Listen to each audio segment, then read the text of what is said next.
Mike Rizzitiello, College Place City Administrator, here with your February to March 2025 City Project Update.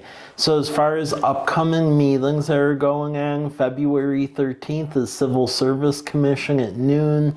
Utilities and Transportation Commission will be February 13th at City Hall at 3:30 p.m. and go over Safe Streets for All plan and that associated work. February 17th, city facilities will be closed in observance of President's Day, and they'll reopen on Tuesday, February 18th at 8 a.m. February 18th at 7 p.m., the Planning Commission will deliberate at City Hall about buildable lands analysis for both residential and then commercial and industrial. February 19th, the Youth Advisory Commission will meet at 4 p.m. at City Hall, and there'll be presentations by police and fire there. February 20th is Historic Preservation Commission at 4 p.m., and they'll be discussing about grant applications for historic preservation projects, as well as a historical book for a history of the city, and then redoing the special valuation form for historical properties. February 25th is the next City Council meeting, and they'll be at 7 p.m. at City Hall, and subject items for that will be the awarding of the fiscal year 2025 community grants, then also the solid waste management plan for the county, and then a grant application for some wildland fuel reduction work as well. And then February 28th will be the Park Arbor and Recreation Board at 8 a.m. at City Hall, and they will go over the most recent iteration of the park system master plan, which we'll use to get state grants. They'll be active for the next 6 years. March 3rd will be the next iteration of the City Economic Development, Tourism, and Events Commission, and they will go over the most recent work with the Community Economic Development Strategy, the CEDS work, and then also the Martin Airfield study. And they'll be Monday, March 3rd at 5 p.m. at City Hall. And then March 4th is City Council Workshop, and they'll be at 5:30 p.m. Over at City Hall, City Council chambers as well. Items that were resolved at the last City Council meeting on February 11th was the increase of contract construction work for the Lions Park project, so we can keep that on schedule and get ready for the May opening.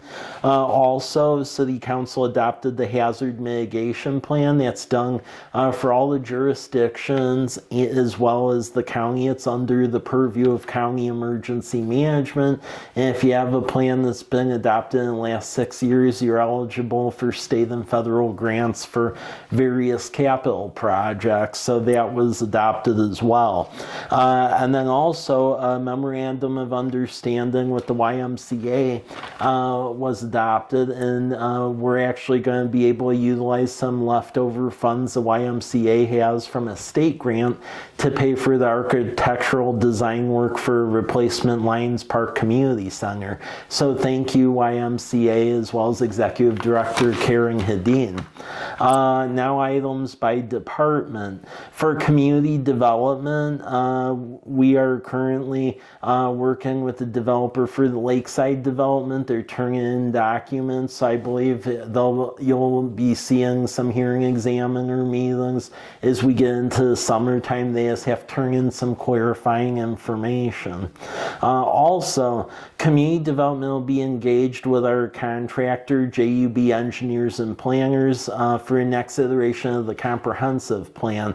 That needs to be done every 8 years to be eligible for state grant money, and it basically spells out the aspirations of growth and livability for the community. So we'll be working on that process throughout 2025. We're under a deadline of having it adopted and turned into the state basically by June of 2026. Also, as part of this process, properties that are adjacent to the city limits that are not currently in the urban growth area, they can petition to be included in a future urban growth area as part of this process. So if you do own a property adjacent and would like at some point to develop or have city services, you should probably contact our community development office. So please talk to Community Development Director John Rickard. His email is jrickard@cpwa.us, or call 509-525-0510 for more information.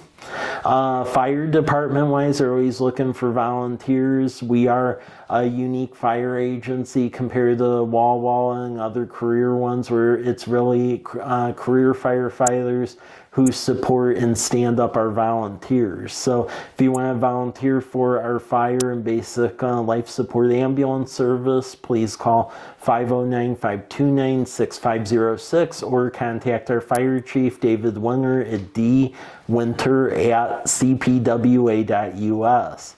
Now, from a HR standpoint, we have a number of positions open right now. So if you're interested, please apply today. Applications are on cpwa.us under the HR form, and it's through the NeoGov system. So we have a vacant stormwater coordinator position. We also are going to post a finance grant analyst position to help manage and process the various grants we have across the city. And then there's also a parks, arbor, and a storm position in public works operations section that we'll be recruiting for as well. So if you're interested in those positions, please apply today. Also, Walla Walla University, they have a CERT training program in partnership with the County Emergency Management Office, and that's basically community emergency response training. That'll be March 11th through March 13th at the Habstead Alumni Center. So if you want more information about that, please contact David Lopez.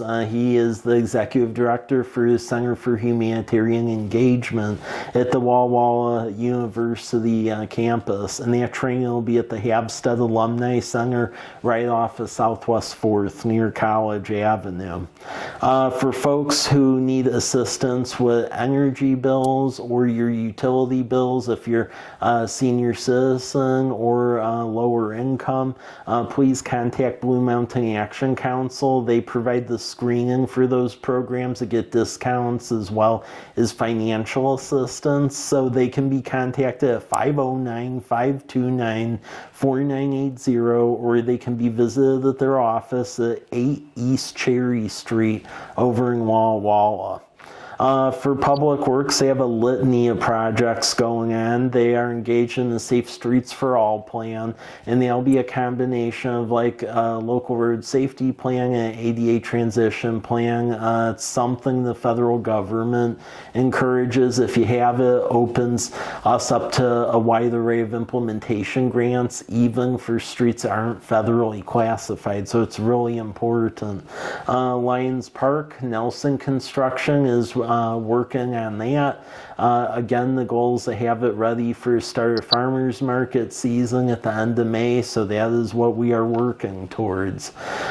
City Council, thanks to a County .09 grant and then the YMCA grant, pass-through grant I mentioned earlier, we have now engaged with Design West Architects to design the replacement Lions Park Community Center. It'll be at the same location as the current one. The current community center will be demolished, and the replacement one will have classroom space for childcare provided by YMCA, a commercial kitchen, and then also the permanent branch for the rural library district, and then a community room as well. So the idea is to get those plans done all throughout this year as we strive to get the last bit of construction grant money to build that facility in 2026 and 2027. Other projects, Whitman Drive, the tree installation, we're waiting for those grant funds to get unfrozen. As soon as they are, it's a federal grant.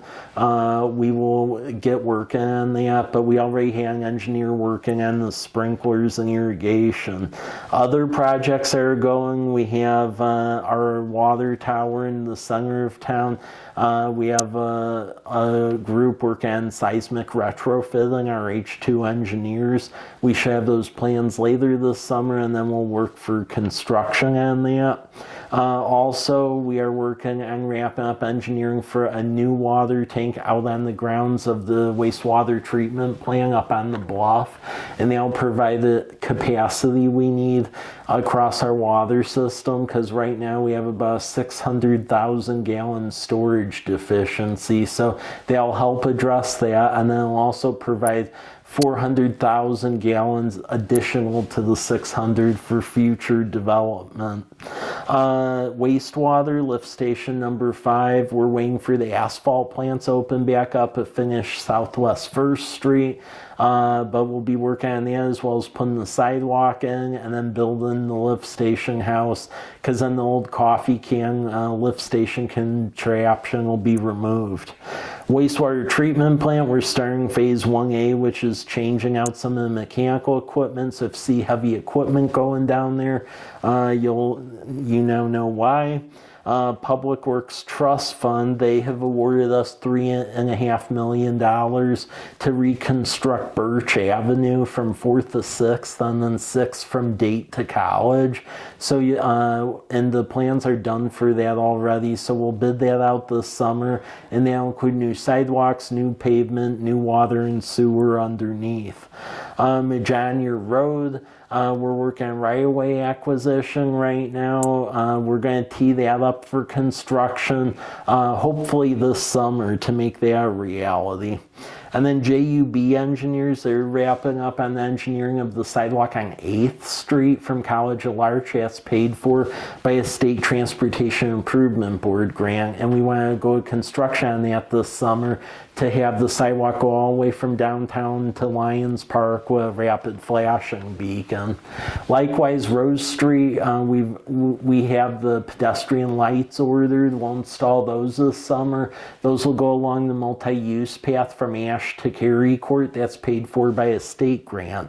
And then we also got a state grant to pay to put pedestrian lights on Southwest Davis from Whitman to 6th, including a sidewalk from 4th to 6th, and then repave that section. So that's that project. Other items that are going on a future council meeting, we will ask them for permission to engage with National Association of Courts to evaluate our court system. Right now, we do contract out to the county district court, but we want to understand if that's in the best interest of everyone, or would it make sense to bring it back in-house under the city purview, because up until about 8 years ago, the city did run that. And then also our city clerk is working on forming a downtown association. So far, those efforts are going really well. If we do get a full-fledged downtown association going for College Avenue, and it's recognized by the Main Street group, that will allow business owners to pledge their B&O tax to the association and then take a credit from the state, so your tax money stays local instead of getting gobbled up by Olympia. So if you're interested in being part of the Downtown Association, please contact City Clerk Mary Elizabeth Garcia at mgarcia@cpwa.us. And the last project is we got a state grant to do a consolidation feasibility study for irrigation districts 14, 12, 9, and the Villages Garrison Creek Homeowners Association. Right now, those are separate operations from the city water system. They're in problems finding water operators, so we're going to be conducting this feasibility analysis with a third-party consultant in partnership with those groups to truly understand the ins and outs of what that would require if we had a management agreement with all those groups, or if we just essentially ran them. So we'll get that information and we'll work with everyone and make a really educated decision on that over the next couple of years. So a lot going on. That is the update for now. Any future updates, we will let you know. Thank you.